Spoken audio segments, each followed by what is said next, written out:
अस्सलाम वालेकुम, आप देख रहे हैं डॉन न्यूज़ में मेज़बान अब्दुल गफ्फार पुराब रिप्ले के एक और एपिसोड के साथ। पाकिस्तान सुपर लीग के खिताम के बाद जैसा कि लोग भी कह रहे हैं कुछ बोरियत ज़रूर हो रही है, क्योंकि एक ज़बरदस्त मेला सजा रहा पूरे 2 हफ्ते तक। लेकिन अब पाकिस्तान की टीम इंग्लैंड पहुंच गई है, तो वहाँ की अपडेट आपके साथ शेयर करेंगे। लेकिन पाकिस्तान सुपर लीग की कुछ आज ही बात करेंगे, और हमेशा की तरह सैटरडे के शो में हम कोशिश करेंगे कि पूरे जो वीक का है स्पोर्ट्स राउंडअप वो भी आपके साथ करें। ज़बरदस्त जो है वो मुकाबले चल रहे हैं दीगर खेलों में भी, स्पेशली यूरो कप और कोपा अमेरिका कप, जहाँ पर फुटबॉल के तमाम जो मेगा स्टार्स हैं इन एक्शन है। इन दोनों इवेंट के हवाले से बात करेंगे। साथ आज कौमी खेल हॉकी के हवाले से भी हमने स्पेशल सेगमेंट रखा है, बड़े खुसूसी मेहमान हमें ज्वाइन करेंगे। लेकिन पहले आपको दिखाते हैं रीप्ले हेडलाइंस।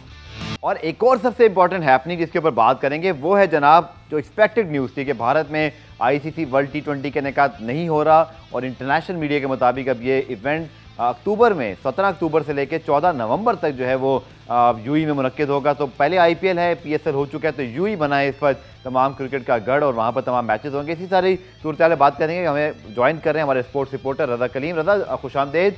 और सबसे पहले तो आई थिंक पीएसएल की बात करते हैं। ये बात तो तय है कि जो सोशल मीडिया पे भी ज़्यादा लोग बात कर रहे हैं, तो बड़ी पीएसएल की याद जो है वो भी आ रही है। और जब मुझे लगता है जब तक इंग्लैंड सीरीज शुरू नहीं होगी तो लोग पीएसएल को याद करते रहेंगे। बट अमेजिंग टर्न अराउंड, और बहुत मुश्किल हालात से होता हुआ पीएसएल बड़ी कामयाबी से इख्तिताम पसीर हुआ, और आई थिंक इसकी खुशी, और अभी बहुत सारे पैकेज भी दिखाएंगे। लेकिन Raza, your views on the completion of the PSL. देखिए, सबसे पहले तो पीसीबी इस पे मुस्तहिक है तारीफ़ का कि जिस तरीके से शुरू में प्रॉब्लम्स आ रही थी, कोविड के मसाइल थे, फ्लाइट्स ऑपरेशन मुअत्तल थे, लेकिन सब मसाइल से निकल के बहरहाल पीएसएल हुआ और सक्सेसफुली कंप्लीट हुआ, और कोई बीच में वाक़या नहीं हुआ। आखिरी दिन एक ख़बर ज़रूर आ गई थी, वो जो ज़ल्मी के 2 प्लेयर्स ने किया था, लेकिन बहरहाल ओवरऑल अच्छा पीएसएल कंप्लीट हुआ। Hats off to PCB. बिल्कुल आपने ठीक कहा, और वर्ल्ड T20 के हवाले से भी बात करेंगे। लेकिन पहले जनाब HBL PSL 6 की बात करते हैं। और team of her world cup के बाद या हर PSL के बाद लोग इस चीज़ का इंतजार करते हैं, तो इस टीम पर भी काफ़ी बात हो रही है। पहले आपको दिखाते हैं जो पीसीबी की चॉइस क्या है प्लेयर्स की, उसके बाद फिर हम अपना तज़किया भी दिखाएंगे आपको। तो जनाब, पीसीबी की आपने 11 देखी, उसके बाद हमने देखा कि बहुत सारे लोगों ने अपनी 11 बनाई। बट एक सरप्राइजिंग एलिमेंट जो हमने कल भी डिस्कस किया था रज़ा, वो है शुएब मलिक की अदम मौजूदगी। शरफेन रदरफोर्ड के थोड़े चले रन्स कम है, अराउंड 250 हैं, बट शुएब मलिक 350 प्लस। फिर उनकी मौजूदगी में पेशावर ज़ल्मी की पूरी बैटिंग उनके अराउंड जो है वो चलती रही। शरफेन रदरफोर्ड हों, मैद आसिफ ने रन्स की उनके साथ मिलकर। ऊपर अगर हम देखें तो जब पावल खेल रहे थे या डेविड मिलर थे, तो एक एलिमेंट ऑफ कहते हैं ना इस्तेहकाम हमेशा दिखाई दिया कि वो विड्रॉल में मौजूद हैं। तो ऊपर भी चांस लीजिए, और नीचे वाले भी टेंशन में नहीं थे कि शुएब मलिक खड़े में। तो आपको लगता क्या है? आसिफ अली और भी मौजूद थे, और इसके अलावा एक और चीज़ भी है, बहुत सारे प्लेयर्स अपने नंबर्स पे नहीं थे। मेरे ख्याल में, मेरी अपनी ज़ाती राय में, आपकी जो टीम अनाउंस करनी चाहिए वो तमाम नंबर्स के वही प्लेयर होने चाहिए जो इस नंबर पे खेल रहे थे। आप ही कह रहे हैं? एग्जैक्टली, बिल्कुल ऐसा ही है। देखें, रिजवान ओपन 5वें नंबर पे कैसे? 5वें नंबर पे। और देखें, रिजवान की जितनी भी परफॉर्मेंस रही है वो ऐसा ओपनर ही रही है। जब से वो ओपन करने आए, उनकी परफॉर्मेंस जब से अच्छी हुई है। ऐसा तो नहीं पीसीबी वाले उनको ट्राई करना चाह रहे हैं नंबर 5 पे? ये देखें, हालांकि नेशनल टीम में वो आधा ओपनर ही खेलते हैं। बिल्कुल, मेरे ख्याल से ये जो टीम पीसीबी बनाता हुआ अकोमोडेट करने के लिए होती है, आपको याद होगा 2 साल पहले डिविलियर्स को भी टीम में डाल दिया था, हालांकि उनके 2 या 3 मैचेस खेले थे। तो मेरे ख्याल से तो शुएब मलिक की बिल्कुल जगह बन रही थी कॉलिन मंरो की। और शुएब मलिक के जो मसले मसाइल चल रहे थे, आपको पता है वो ट्वीट किया था, वो टीम में भी नहीं है। ठीक है, पेशावर ज़ल्मी में उनकी परफॉर्मेंस बहुत अच्छी है। मुझे आपको लगता है कि ये वजह हो सकती है क्योंकि ताल्लुकात ठीक नहीं है, तो बोर्ड ने जहाँ मौका मिला फिर वो वैसे ही दिखा जाए? पीसीबी में तो ऐसा ज़रूर हो सकता है। जब तक किसी से ताल्लुकात अच्छे हैं तो वो कम परफॉर्मेंस पे भी आ सकता है। आसिफ अली की मिसालें, मेरे ख्याल से तो आसिफ अली की जगह शरफेन रदरफोर्ड हो सकते थे, क्योंकि उनकी इम्पैक्टफुल इनिंग्स ज़्यादा रही हैं। आसिफ अली ने कराची में 2 मैच फिनिश किए, यहाँ अबू धाबी में 1-2 मैच फिनिश किए। और देखें, वही इम्पैक्ट वाली बात हो रही है ना, जितनी भले से छोटी इनिंग्स थी लेकिन इम्पैक्टफुल इनिंग थी, उसने हेल्प की पेशावर के जीतने में। आसिफ ने 1 मैच ज़रूर जितवाया, 2 में कंट्रीब्यूट किया, लेकिन बाकी में उनकी परफॉर्मेंस जब ज़रूरत थी टीम को उस वक्त आसिफ की परफॉर्मेंस नहीं थी। दूसरा इंपॉर्टेंट एलिमेंट ये भी होता रहता कि हमेशा फाइनलिस्ट टीमें जो होती हैं ना, उनको ही हमेशा तरजीह जाती है तमाम अवार्ड में, चूँकि वो ऐसी इम्पैक्टफुल परफॉर्मेंस थी। तभी शुएब मलिक या रदरफोर्ड की ऐसे टीम आई ना उनकी फाइनल में, और फिर इनफैक्ट फाइनल के अंदर भी शुएब मलिक ने बहुत जान मारी। वो अगर आउट ना होते तो शायद मैच और दिलचस्प होता। तो ये एलिमेंट भी देखने वाला रहता। एग्जैक्टली, बिल्कुल। देखें, शुएब मलिक की बिल्कुल जगह बनती थी। मेरे हिसाब से तो कॉलिन मंरो की भी इस टीम में जगह नहीं बनती थी। ज़रूर उन्होंने 2 इनिंग्स खेली हैं, लेकिन कराची वाले पार्ट में तो थे ही नहीं। आखिरी के मैचेस आके खेले, उसमें से कुछ मैचेस में उनको रेस्ट भी करवाया गया, तो मेरे ख्याल से तो कॉलिन मंडो की जगह शोएब मलिक को होना चाहिए था। जेम्स फॉकनर की अगर हम ज़्यादा बात करें तो साकिब महमूद ने जो 5 मैचेस है 12 विकेटें ली थी कराची लेग में, वो लेग था जहाँ पे बहुत रन बन रहे थे और किसी फास्ट बॉलर को किसी बैट्समैन ने छोड़ा नहीं, पिटाई हो रही थी। वहाँ पर ना सिर्फ 12 विकेटें हैं बल्कि इकॉनमी रेट भी बड़ा शानदार है और वो बॉलिंग ऐसी उन्होंने की कि किसी मैच में कोई बैट्समैन उनको मार नहीं सका। तो आई थिंक साकिब महमूद को कहीं पीसीबी भूल गया शायद। मुझे तो लगता है ये टीम बनाते हुए कराची लेग को ही भूल गया पीसीबी, क्योंकि उधर की जो परफॉर्मेंस है उसको तो मेरे ख्याल से नज़रअंदाज कर दिया। सिर्फ अबू धाबी के लेग जो था मुश्किल से अबू धाबी में लीग कराई गर्मी में, तो वहाँ की परफॉर्मेंस देखते हैं। लेकिन team of HBL PSL not team of HBL PSL Abu Dhabi leg, ऐसा ने बिल्कुल ठीक जो है पॉइंट आउट किया कि आपकी पूरे लीग की परफॉर्मेंस जो है यहाँ मैटर करती है। लेकिन टॉप परफॉर्मर्स भी हैं बहुत सारे जिन्होंने इस लीग में अपनी टीमों के लिए बड़ी शानदार कारकर्दगी दिखाई है। इसी हवाले से आपको रिपोर्ट दिखाते हैं। अब यहाँ पे एक ये एलिमेंट भी है रजा कि शोएब मकसूद को भी तब टीम में शामिल किया गया जब ऑब्वियसली हैदर अली का मसला हुआ। और अगर हैदर अली वो बायोसिक्योर बबल ब्रीच ना करते तो शोएब मकसूद तो तब भी जा सकते थे चार्टर्ड प्लेन पे। क्या मुझे नहीं लगता कि कोई ऐसी सूरत हाल होगी कि जितनी सीटें उतने लोग जा रहे होंगे, मेरे ख्याल में काफ़ी उसमें स्पेस होगा। तो इसी तरह शोएब मलिक हैं, या अगर हम बात करें शाहनवाज धानी की, वो T20 टीम में नहीं है। This is very strange. देखें एक सीट तो वैसी खाली हो गई है, यूनुस खान नहीं जा रहे हैं जी टीम के साथ, तो एक सीट तो वैसी खाली थी, बिल्कुल अकोमोडेट किया जा सकता था। जैसे आपने बोला शोएब मकसूद, मतलब इनका वीज़े का इशू नहीं था, लेकिन एंड आखिरी दिन बिल्कुल इंक्लूजन हुई और वो जा रहे हैं, इसका मतलब उनके वीज़े का इशू नहीं था। तो मेरे ख्याल से तो जो धानी को बिल्कुल उनकी T20 परफॉर्मेंस उनको टेस्ट में रखा। माजी में 35 लोग भी गए हैं इंग्लैंड, इस बार 20 में आप एक को रख रहे हैं, वो भी जब दूसरा जाएगा। आपको नहीं लगता कि पूल ऑफ प्ले बढ़ाना चाहिए था, स्पेशली हमारे मिडल ऑर्डर के अंदर। अब आप देखिए ना, 4 ओपनर आपके पास वैसे ही मौजूद हैं। 2 जो आपके ओपनर हैं रिजवान और बाबर, शर्जील फ़खर को भी आप लेके जा रहे थे, हैदर भी बतौर ओपनर ही खेला करते थे, बट आपने मिडल ऑर्डर में चले। शुक्र है इस बार आदम खान को आपने रखा तो सही, लेकिन चॉइसेस फिर भी नहीं है आपके पास जितने होनी चाहिए, जो कि 3 से 4 स्लॉट्स हैं जिसको आपने फिल करना है। और अभी आदम फॉर्म में नहीं है, हफीज़ फॉर्म में नहीं है, तो शोएब के साथ शोएब मलिक तो सीधा केस बनते थे। देखिए मिडिल ऑर्डर वैसे ही स्ट्रगल कर रहा है पाकिस्तान को, ओपनर के तो कोई मसाइल नहीं है, सिर्फ मिडिल ऑर्डर के मसाइल। चलिए इसको हम डिस्कस करते हैं, पुराने में एक शॉर्ट ब्रेक लेते हैं, ब्रेक से जब वापस आएंगे तो फिर बात करेंगे दोबारा इसी PSL के हवाले से, वर्ल्ड T20 को डिस्कस करेंगे। मिलते हैं शॉर्ट ब्रेक के बाद।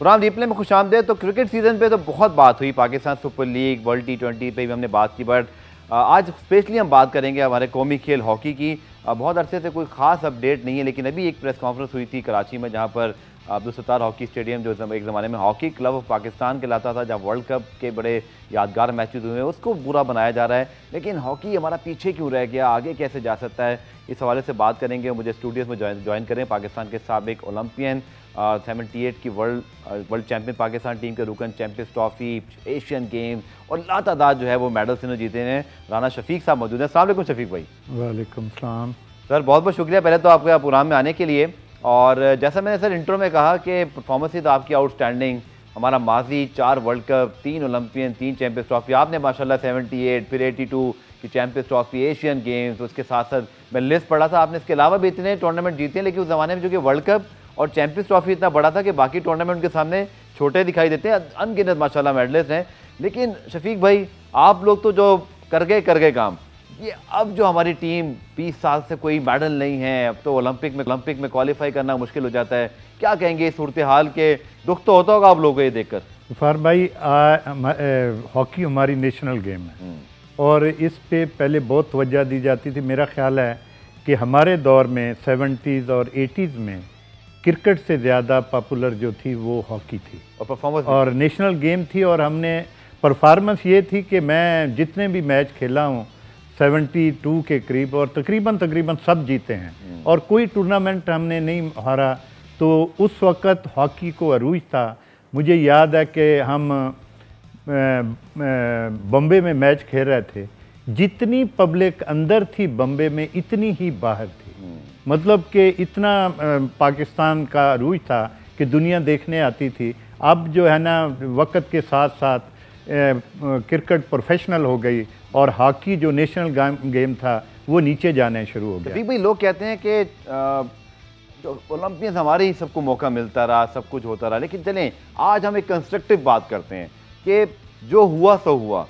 शफीक भाई, वे फॉरवर्ड क्या है? अब देखिए ना, आपने खुद कह दिया कि कमर्शियल एस्पेक्ट भी आना पड़ेगा। सुपर लीग हुई, अभी आपने देखा कितना उसका बूम था, कितनी बात हो रही थी। हॉकी में लीग भी नहीं है, इंटरनेशनल हॉकी बहुत अरसे से पाकिस्तान में हुई नहीं। शफीक भाई, ठीक कैसे होगा सभी सिस्टम? देखिए, मैं परसों आपने अभी जिक्र किया कि प्रेस कॉन्फ्रेंस हुई है, मुझे पहली दफ़ा होप नज़र आई है हॉकी में, क्योंकि ये हमारी नेशनल गेम है। एक तो हमारा स्टेडियम जो है हॉकी क्लब ऑफ पाकिस्तान है, ये रिन्यू हो रहा है, इस पे 1.5 अरब रुपए से एक नया स्ट्रक्चर तैयार किया जा रहा है और ये एक पॉजिटिव बात है। नंबर 2, हमने सेंट्रल कॉन्ट्रैक्ट दे रहे हैं 20 प्लेयरों को, ये भी एक पॉजिटिव पॉइंट है। और उसके अलावा सुपर लीग वो हो रही है, अब ये जो क्रिकेट ख़त्म हुई है तो मेरा ख्याल है कि वही फ्रेंचाइज जो हैं वो हॉकी की तरफ आ रही हैं और इंशाल्लाह ताला जल्द ही सुपर लीग हॉकी जो है वो स्टार्ट होने वाली है। आज मैं ब्रिगेडियर खोखर साहब की तारीफ़ ना करूं तो ज़्यादती होगी। जिस तरह उन्होंने मेहनत करके ये 1.5 अरब रुपए का स्टेडियम रिन्यू कर रहे हैं और जिस तरह सर्वाइवल, क्योंकि हमारी सरजमीन में सबसे ज़्यादा ज़रखेज़ ज़मीन खेलों के लिए हॉकी है। और क्योंकि जैसे आप गंदम का कहीं बो दें तो वो कहीं हर इलाके में हो जाती है, तो हॉकी भी एक ऐसी गेम है जो पाकिस्तान में हर जगह खेली जाती है। अगर इस पे तवज्जो दें, जो हमारे पुराने ओलंपियन हैं, मैं कहता हूं कि इन्होंने अच्छी हॉकी खेली है, अब इनको लेने का नहीं देने का वक्त है। अगर ये अपना प्रॉपर टाइम दें तो मेरा ख्याल है कि हॉकी फिर अपने सर्वाइवल। आपने अच्छी बात की शफीक साहब के किसी भी गवर्नमेंट या फेडरेशन के जो चेयरमैन सेक्रेटरी, उनका ये फ़र्ज़ होता है, काम है कि वो डेवलपमेंट के लिए फ़ंड्स लेकर आएँ। और ये बड़ी अच्छी बात है कि चलें कराची में स्टेडियम बन रहा है, शायद मुझे लगता है लाहौर में भी थोड़ी बहुत स्टैंड वगैरह मैं कुछ अर्से पहले देख कर आया था, वहाँ भी थोड़ी रेनोवेशन की ज़रूरत तो नज़र आती है। बट परफॉर्मेंस जो है ना शफीक भाई, वो खिलाड़ी जब टीम जीतेगी, टैलेंट आपका जो है वो, जैसे आपने कहा कि ओलंपियन मेहनत करेंगे, जब तक टीम सर नहीं जीतेगी। अब देखें ना कितने लोगों को आजकल पाकिस्तान हॉकी टीम के खिलाड़ियों के नाम भी याद हैं। आपके ज़माने में आपने जैसे कहा कि क्रिकेट पीछे था, हॉकी आ गई थी, क्योंकि इसकी वजह सर माशाल्लाह आप लोग के 4 वर्ल्ड कप जीतना, 3 चैंपियंस ट्रॉफी, 3 ओलंपिक, उसके अलावा लातादाद आप लोग की परफॉर्मेंसेस थी। अब 20 साल से शफीक भाई जो इतना बड़ा गैप आ गया है, आप समझते नहीं कि ये बड़ा चैलेंजिंग है? या आसिफ बाजवा साहब को दूसरा मौका मिला है, ब्रिगेडियर साहब भी ऑब्वियसली पहले शहबाज साहब के साथ थे, अब उनका आसिफ साहब के साथ है, तो शफीक भाई समझते हैं कि बहुत मेहनत करनी पड़ेगी ग्रास रूट लेवल पे, खिलाड़ी डेवलप होगा, खिलाड़ी परफॉर्म करेगा तो खेल से तरक्की करेगा, स्टेडियम तो बन जाएंगे बट खिलाड़ी मौजूद हों। देखिए, मैं समझता हूँ कि यहाँ कराची हॉकी एसोसिएशन भी बहुत मेहनत कर रही है। ये हैदर नसीम हैं, वो बहुत मेहनत कर रहे हैं। काफ़ी अरसे बाद मैंने देखा है कि हॉकी हो रही है, कम से कम एक पूल बन गया है। जब शाम को जाओ तो 100 के करीब लड़के खेल रहे हैं। स्कूल वाला कैंप भी अच्छा लगा था। और इसी तरह लाहौर में तोकीर डार है, वो भी एकेडमी चला रहा है, और गोजरे में है, वहाँ भी खावर है, वो अच्छी हॉकी कर रहा है। मेरा तल्लक पीर माल से है। मैं समझता हूँ कि इस टाइम सबसे ज़्यादा नर्सरी मेरे शहर से एक छोटा सा एक विलेज टाइप इलाका है पीर महल से सबसे ज़्यादा नर्सरी आ रही है, क्योंकि वहाँ 2-3 गांव ऐसे हैं, 720 है, 683/24 है, 681/22 है। इनमें कम से कम 15-20 पाकिस्तान कैंपों में लड़के हैं और इतनी मेहनत हो रही है। लेकिन मैं कहता हूँ जब इन 3 गांव में जिनकी आबादी टोटल 3-4 हज़ार है और उसमें से अगर 15-20 कैंपों में लड़के आ सकते हैं, तो अगर इसी तरह पूरे पाकिस्तान में मेहनत की जाए तो क्यों नहीं आ सकते? तो शफीक भाई, पाकिस्तान हॉकी फेडरेशन मेहनत क्यों नहीं कर रही? हमने देखा कुछ अरसे से, चले कोरोना में शफीक भाई सूरत समझ में आती है कि कोरोना वायरस की वजह से पूरी दुनिया में खेलों की एक्टिविटीज़ कम हुई, बट अगर आप पिछले 5 नहीं 10 साल में देखें, आपको लगता है कि सही काम हुआ है फेडरेशन में? क्योंकि काम अच्छा हुआ होता शफीक भाई तो अभी रिजल्ट दिखाई दे रहे होते। देखें, मैंने कल ब्रिगेडियर खालिद खोखर साहब से मीटिंग की, उनको मैंने बताया कि स्टेडियम बनने से आप पहले तो अपनी टीम बेहतर करें, ठीक है, जो आपकी वर्किंग रिलेशन की टीम है उसको प्रोफेशनल लोग लाएं, ठीक है। जब तक प्रोफेशनल लोग नहीं आएंगे हॉकी प्रॉपर नहीं आएगी, क्योंकि ओलंपिक में कोई ओलंपियन है, कोई इंटरनेशनल खिलाड़ी, उन्होंने हॉकी बहुत अच्छी खेली है, लेकिन वो अच्छे कोच या अच्छी मैनेजमेंट में नहीं होते। ये आपने बड़ा अच्छा पॉइंट शफीक भाई बताया कि जो हमारे ओलंपियंस थे उनकी परफॉर्मेंस एज अ टीम या जो एजाज़ात बहुत थे, लेकिन वो चीज़ आगे नहीं बढ़ सकी। वो नई जनरेशन में क्यों ट्रांसफ़र नहीं हुई, या कोचिंग का क्या फुकदान रहा, इस हवाले से शफीक साहब से बात करेंगे। मिलते हैं शॉर्ट ब्रेक के बाद।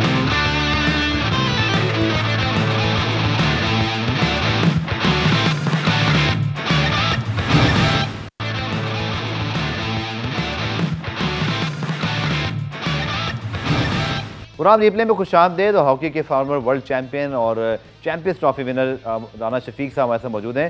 शफीक भाई, पाकिस्तान सुपर लीग के जैसे आपने बात की, और आई होप जैसे आपने कहा अल्लाह करे ऐसा ही हो कि उनकी जो फ्रेंचाइजीज इतना ज़बरदस्त मॉडल लेके चली हुई हैं, अगर वही लोग हॉकी में आ जाएँ तो फिर तो क्या बात होगी, चूँकि वो कॉर्पोरेट के लोग हैं, लेवल के लोग हैं, चला सकते हैं सिस्टम को।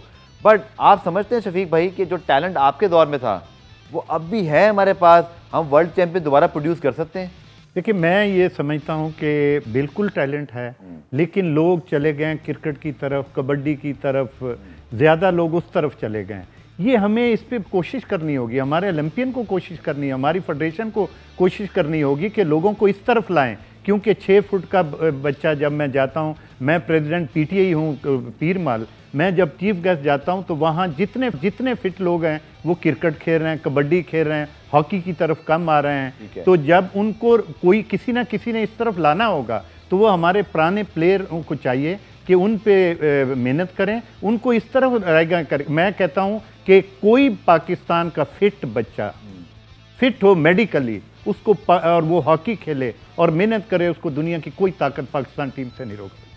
शफीक भाई, जो आपने बात की ना कि प्लेयर्स चले गए हैं क्रिकेट की जानिब या दीगर खेलों की जानिब, इसकी बड़ी वजह एक और भी है, वो है पैसे के, फाइनेंस की कमी। चूँकि आप लोग माशाल्लाह जितने भी थे डिजर्विंगली माशाल्लाह वर्ल्ड चैंपियन थे, तो सर आंखों पे भी कौम ने बिठाया और अच्छी जॉब्स मिली बैंकों के अंदर, कस्टम्स के अंदर। बहुत सारे लोग वहाँ पर जो है वो बड़ी बड़ी पोस्ट पर रिटायर हुए, बड़ा डिजर्विंग रिटायर हुए, चूँकि आप लोगों ने मुल्क का नाम रोशन किया। बट हमने देखा पिछले 20-15 सालों में शफीक भाई कि वो जो सिलसिला था जॉब्स वाला, वो आहिस्ता सा कम हो गया। क्रिकेट में भी यही हो गया माशाल्लाह, वहाँ पे उन्होंने डिपार्टमेंट बंद कर दिए। आप समझते हैं कि थोड़े जो बैंक्स हैं, जो बड़े इदारे हैं, वो इस दाने बाएँ लड़कों को जॉब्स दें? फेडरेशन कुछ ऐसा प्लान बनाए कि बच्चों को वो सेंस ऑफ सिक्योरिटी मिले कि उनका जो कैरियर है वो बन रहा है सर, तो फिर वो बच्चे ज़रूर खेलेंगे। बिल्कुल, बड़े अफसोस की बात है, जब हमारा वक़्त था, हमें उस वक़्त, मैं आज आपको बताऊं कि मैं जो कुछ मेरे पास है मुझे हॉकी ने दिया। बिल्कुल ठीक है। और इतना कुछ दिया है कि मेरी आने वाली नस्लें भी उसको संभालें तो कम है।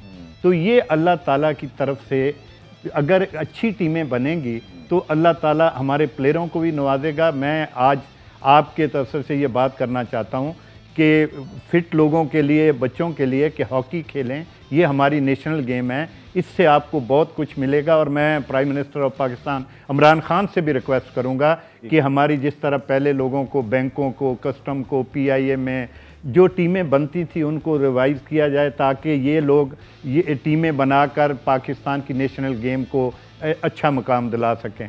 ठीक है रफीक भाई, अभी जो आपने बात की ब्रिगेडियर साहब से आपकी जो मुलाकात हुई खालिद एजाज खोकर साहब से, और अब उनको काफ़ी अरसा हो गया है, क्या आप से उनके जो लेटेस्ट प्लान है वो डिस्कस हुए? चूँकि ये बड़ा ज़रूरी है कि हॉकी जो है ना वो मैदानों पर दिखाई दे। जैसे अभी हम ब्रेक पर डिस्कस कर रहे थे कि पाकिस्तान की हॉकी टीम का इंटरनेशनल मैच आपको भी याद नहीं है, मुझे भी याद नहीं है कब खेला गया था।